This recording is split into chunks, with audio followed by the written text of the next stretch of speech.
ছিল রুমাল হয়ে গেল বেড়াল। ইউনুসের সাবেক উপদেষ্টা আসিফ মাহমুদের এপিএস মোয়াজ্জেম হোসেনের ভাই রিয়াজুল ইসলাম গাড়ি চালক থেকে কোটি টাকার সম্পত্তির মালিক হলেন। গল্প নয়, সত্যি। গত ৮ মাসে বদলেছে রিয়াজুলের জীবন। 2024-25-এ দাখিল করা আয়কর রিটার্নে তিনি যে তথ্য দিয়েছেন তা দেখলে ভিড়মি খেতে হয়।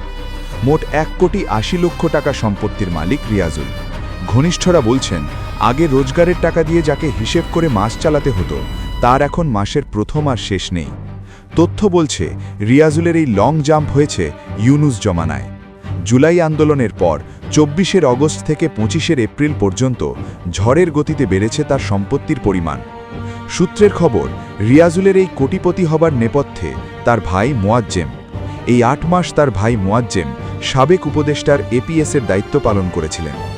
আয়করের নথি বলছে রিয়াজুল এখন 2টি গাড়ির মালিক। শুধু তাই নয়, ব্যাংকেও রয়েছে মোটা অঙ্কের নগদ, যা প্রায় কোটি টাকার কাছাকাছি। এছাড়াও তার নামে বেনামে বিপুল সম্পত্তিও রয়েছে বলে সূত্রের খবর। এ কাজে পিঠ বাঁচাতে নিজের নামও পাল্টেছেন তিনি বলে সূত্রের খবর। এলাকায় রিয়াজুল পরিচিত ইলিয়াস মণ্ডল নামে।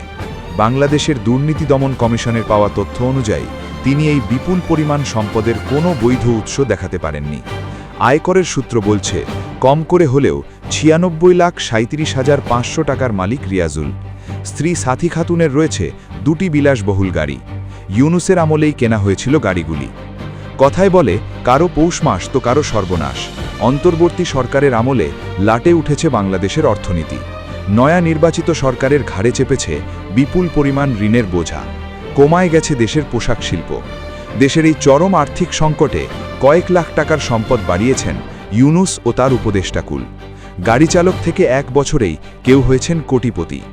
বাংলাদেশের দুর্নীতি দমন কমিশন সজীব ভুঁইয়া মোয়াজ্জেমদের বিরুদ্ধে আর্থিক তদন্ত শুরু করলেও 20 বাঁও জলে চলে যায় তা। তালিকা চওড়া হচ্ছে ক্রমেই।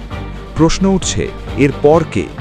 রাজনীতির রন্ধ্রে রন্ধ্রে ডালপালা মেলা এই বেতাজ বাদশাদের চিহ্নিত করে কড়া পদক্ষেপ নেওয়াই এখন মস্ত চ্যালেঞ্জ তারেকের নয়া সরকারের কাছে।